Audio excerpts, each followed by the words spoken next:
আসসালামু আলাইকুম। সংবাদে আপনাদের সবাইকে স্বাগতম জানাচ্ছি আমি রোজ। শুরুতেই সংবাদ শিরোনাম। সৌদির নেতৃত্বে ইয়েমেনি বন্দরে বিমান হামলা। ট্রাম্পের হুমকির পর আগ্রাসনের কঠোর জবাব দেওয়ার হুঁশিয়ারি ইরানি প্রেসিডেন্টের। ইয়েমেনে আরব আমিরাতের সমর্থনপুষ্ট বিচ্ছিন্নতাবাদী গোষ্ঠীর ওপর সৌদি আরবের বোমা হামলা। তাইওয়ানের আশপাশে চীনা সামরিক মহড়া নিয়ে চিন্তার কিছু নেই, বললেন ট্রাম্প।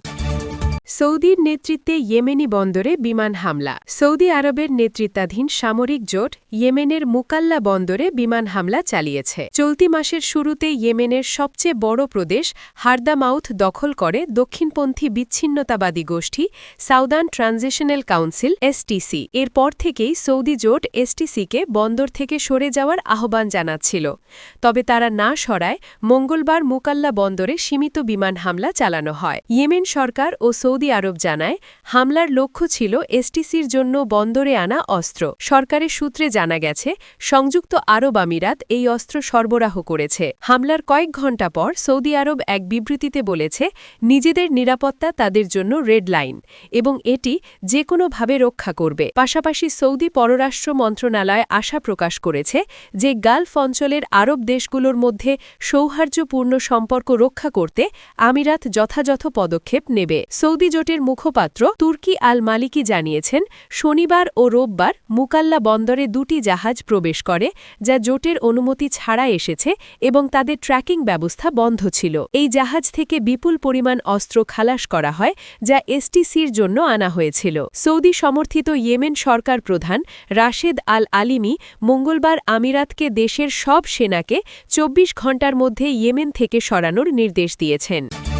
ট্রাম্পের হুমকির পর আগ্রাসনের কঠোর জবাব দেওয়ার হুঁশিয়ারি ইরানি প্রেসিডেন্টের। মার্কিন প্রেসিডেন্ট ডোনাল্ড ট্রাম্পের নতুন করে হামলার হুমকির তীব্র প্রতিবাদ জানিয়েছেন ইরানি প্রেসিডেন্ট মাসুদ পেজেশকিয়ান। সেই সঙ্গে সতর্ক করেছেন, যে কোনো আগ্রাসনের প্রতি কঠোর এবং অনুশোচনাপ্রসূত জবাব দেওয়া হবে। মঙ্গলবার ৩০ ডিসেম্বর পেজেশকিয়ান এক্স পোস্টে লিখেছেন, যে কোনো নিপীড়নমূলক আগ্রাসনের প্রতি ইসলামী প্রজাতন্ত্রের প্রতিক্রিয়া হবে কঠোর এবং অনুশোচনাপ্রসূত। গতকাল সোমবার ফ্লোরিডায় ইসরায়েলি প্রধানমন্ত্রী বেনিয়ামিন নেতানিয়াহুর সঙ্গে এক যৌথ সংবাদ সম্মেলনে ট্রাম্প হুমকি দিয়েছিলেন, আমি আশা করি তারা আবার জড়ো হওয়ার চেষ্টা করবে না, কারণ যদি তারা তা করে তাহলে খুব দ্রুত সেই জড়ো হওয়া নির্মূল করা ছাড়া আমাদের আর কোনো বিকল্প থাকবে না। তিনি বলেন, ভবিষ্যতে মার্কিন আক্রমণ গতবারের চেয়েও শক্তিশালী হতে পারে। এই প্রথম ট্রাম্প ইরানের প্রচলিত ক্ষেপণাস্ত্র কর্মসূচির বিরুদ্ধে সামরিক পদক্ষেপের স্পষ্ট হুমকি দিলেন, যা দেশটির প্রতিরক্ষামূলক মতবাদের ভিত্তি। গত জুন মাসে ইরানের বিরুদ্ধে ইসরায়েলি সামরিক আগ্রাসনে যোগ দেয় যুক্তরাষ্ট্র। ৩টি পারমাণবিক স্থাপনায় হামলা চালায়। ইরান ২ মাসের মধ্যে পারমাণবিক অস্ত্র তৈরি করতে পারে এমন অযাচাইকৃত দাবির পুনরাবৃত্তি করে আগ্রাসনকে ন্যায্যতা দেওয়ার চেষ্টা করেছিলেন ট্রাম্প। আইএইএ এবং ইরানি কর্মকর্তাদের বারবার নিশ্চিতকরণের মুখেও এই দাবিগুলো চাপিয়ে দেওয়ার চেষ্টা করা হয়। তেহরান বলে আসছে, দেশের পারমাণবিক কর্মসূচি শান্তিপূর্ণ, যা জ্বালানি এবং চিকিৎসা উন্নয়নের জন্য তৈরি। ইয়েমেনে আরব আমিরাতের সমর্থনপুষ্ট বিচ্ছিন্নতাবাদী গোষ্ঠীর ওপর সৌদি আরবের বোমা হামলা। ইয়েমেনের বন্দরনগরী মুকাল্লায় আজ মঙ্গলবার বোমা হামলা চালিয়েছে সৌদি আরব। সৌদি আরবের দাবি, সংযুক্ত আরব আমিরাত ইউএই থেকে সেখানে বিচ্ছিন্নতাবাদী বাহিনীর জন্য অস্ত্রের একটি চালান পাঠানো হয়েছিল, যার পরিপ্রেক্ষিতে এই হামলা চালানো হয়েছে। সংযুক্ত আরব আমিরাত তাৎক্ষণিকভাবে এই হামলার বিষয়ে কোনো মন্তব্য করেনি। এই হামলা সংযুক্ত আরব আমিরাতের মদতপুষ্ট বিচ্ছিন্নতাবাদী গোষ্ঠী সাউদার্ন ট্রানজিশনাল কাউন্সিল বা এসটিসি এর সৌদি আরবের উত্তেজনা নতুন করে বাড়িয়ে দিল। একই সঙ্গে এটি রিয়াদ ও আবুধাবির সম্পর্কের ওপরও চাপ সৃষ্টি করল। ইয়েমেনে ইরান সমর্থিত হুতি বিদ্রোহীদের বিরুদ্ধে ১ দশক ধরে চলা যুদ্ধে এই দুই দেশ একে অপরের প্রতিদ্বন্দ্বী পক্ষগুলোকে সমর্থন দিয়ে আসছে। সৌদি আরবের রাষ্ট্রীয় সংবাদ সংস্থা এসপিএতে প্রকাশিত এক সামরিক বিবৃতিতে বলা হয়েছে, আরব আমিরাতের ফুজাইরাহ বন্দর থেকে আসা জাহাজগুলো মুকাল্লায় পৌঁছানোর পর এই বিমান হামলা চালানো হয়। বিবৃতিতে আরও বলা হয়, জাহাজগুলোতে ট্র্যাকিং ডিভাইস বা অবস্থান শনাক্তকারী যন্ত্র বন্ধ রাখা হয়েছিল। তারা এসটিসির বাহিনীর জন্য প্রচুর পরিমাণে অস্ত্র এবং সামরিক যান খালাস করছিল। এসব অস্ত্র স্থিতিশীলতা ও শান্তির জন্য বড় হুমকি হিসেবে দেখা দেওয়ায় সৌদি সৌদি জোটের বিমান বাহিনী আজ মঙ্গলবার সকালে অস্ত্র ও যানবাহনগুলো লক্ষ্য করে একটি সীমিত বিমান হামলা চালিয়েছে। হামলায় কেউ হতাহত হয়েছে কিনা বা সৌদি আরব ছাড়া অন্য কোনো দেশ এতে অংশ নিয়েছে কিনা তা তাৎক্ষণিকভাবে জানা যায়নি। তবে সৌদি সামরিক বাহিনী জানিয়েছে কোনো বেসামরিক ক্ষয়ক্ষতি যাতে না হয় তা নিশ্চিত করতে তারা রাতের আধারে এই হামলা চালিয়েছে। সংযুক্ত আরব আমিরাত এই হামলার বিষয়ে এখনও কোনো প্রতিক্রিয়া জানায়নি।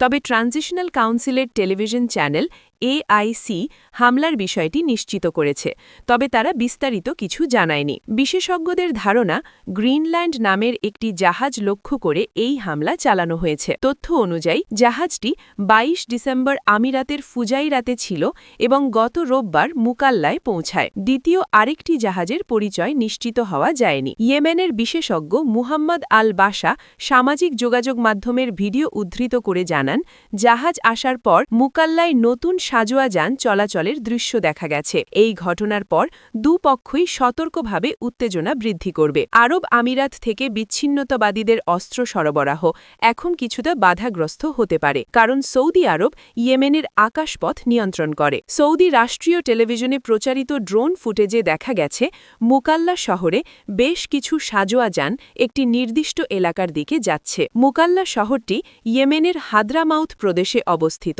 যা সম্প্রতি বিচ্ছিন্নতাবাদী কাউন্সিল দখল করে নিয়েছে। ২০১৪ সালে হুথি বিদ্রোহীরা রাজধানী সানা দখল করার পর থেকে এডেন শহরটি হুথি বিরোধী শক্তির কেন্দ্র হিসেবে ব্যবহৃত হয়ে আসছিল। এর আগেও গত শুক্রবার সৌদি আরব বিচ্ছিন্নতাবাদীদের সতর্ক করতে বিমান হামলা চালিয়েছিল। সৌদি আরব চায় তারা যেন হাদ্রামাউথ ও মাহরা প্রদেশ থেকে পিছু হটে। বিচ্ছিন্নতাবাদীরা বর্তমানে দক্ষিণ ইয়েমেনের পতাকা ব্যবহার করছে এবং ১৯৬৭ থেকে ১৯৯০ সাল পর্যন্ত ইয়েমেন যেমন আলাদা দুটি দেশ ছিল, তারা আবারও তেমন আলাদা রাষ্ট্র গঠনের দাবি তুলছে। এই বিচ্ছিন্নতাবাদীদের কর্মকাণ্ডের ফলে সৌদি আরব ও সংযুক্ত আরব আমিরাতের দীর্ঘদিনের বন্ধুত্বপূর্ণ সম্পর্কের ওপর এক ধরনের চাপ তৈরি হয়েছে। দুই দেশ ওপেকের সদস্য এবং ব্যবসায়িক ও আঞ্চলিক আধিপত্যের ক্ষেত্রে তারা একে অপরের প্রতিদ্বন্দ্বী।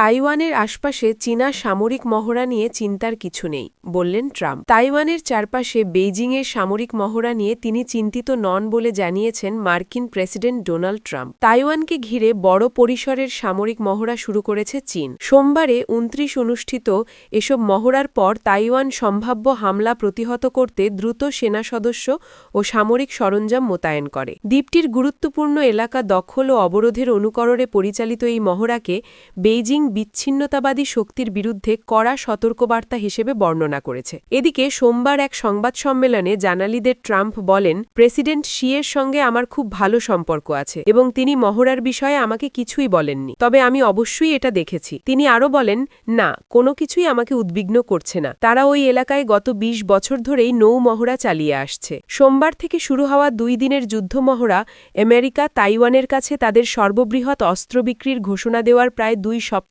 পরে অনুষ্ঠিত হচ্ছে। এই বিক্রয় বেইজিংকে ক্ষুব্ধ করেছিল, যারা স্বশাসিত দ্বীপটিকে একটি বিচ্ছিন্ন প্রদেশ হিসেবে দেখে। দ্বীপের গুরুত্বপূর্ণ অঞ্চলগুলো দখল ও অবরোধের অনুকরণে পরিচালিত এই যুদ্ধ মহড়াগুলো তাইওয়ান স্বাধীনতা, বিচ্ছিন্নতাবাদী শক্তি এবং বহিরাগত হস্তক্ষেপের বিরুদ্ধে একটি সতর্কবার্তা বলে চীনা সামরিক বাহিনী বলেছে। মঙ্গলবার চীনের সামরিক মহড়ায় দ্বীপটির চারপাশের ৫টি স্থানে সমুদ্র ও আকাশসীমায় টানা ১০ ঘণ্টার সরাসরি গোলাবর্ষণ লাইভ ফায়ার মহড়া চালানো হবে। তাইওয়ান প্রণালীর দায়িত্ব থাকা চীনের ইস্টার্ন থিয়েটার কমান্ড জানিয়েছে, সেনাবাহিনীর সমুদ্র আকাশ সমন্বয় এবং সমন্বিত নিয়ন্ত্রণ ক্ষমতা পরীক্ষা করতে ডেস্ট্রয়ার, ফ্রিগেট ও ফাইটার বোমারু বিমান মোতায়েন করা হয়েছে। তাইওয়ানের প্রতিরক্ষা মন্ত্রণালয় জানিয়েছে, তারা মঙ্গলবার সকালে দ্বীপের চারপাশে ১৩০টি চীনা সামরিক বিমান শনাক্ত করেছে, যার মধ্যে ৯০টি মধ্যম রেখা অতিক্রম করেছে। চীন ও তাইওয়ানকে বিভক্তকারী একটি আনুমানিক সীমানা, যে রেখার বৈধতা চীন প্রত্যাখ্যান করেছে। তাইওয়ানের মন্ত্রণালয় আরও জানিয়েছে, তারা দ্বীপের কাছে ১ ডজনেরও বেশি চীনা নৌবাহিনীর জাহাজ দেখতে পেয়েছে। তাইওয়ানের সশস্ত্র বাহিনী পরিস্থিতি পর্যবেক্ষণ করেছে, বিমান, জাহাজ এবং উপকূলীয় ক্ষেপণাস্ত্র ব্যবস্থা মোতায়েন করেছে বলে মন্ত্রণালয় জানিয়েছে। তাইওয়ানের প্রেসিডেন্টের কার্যালয় মহড়ার সমালোচনা করেছে, এগুলি আন্তর্জাতিক নিয়মের প্রতি চ্যালেঞ্জ বলে অভিহিত করেছে।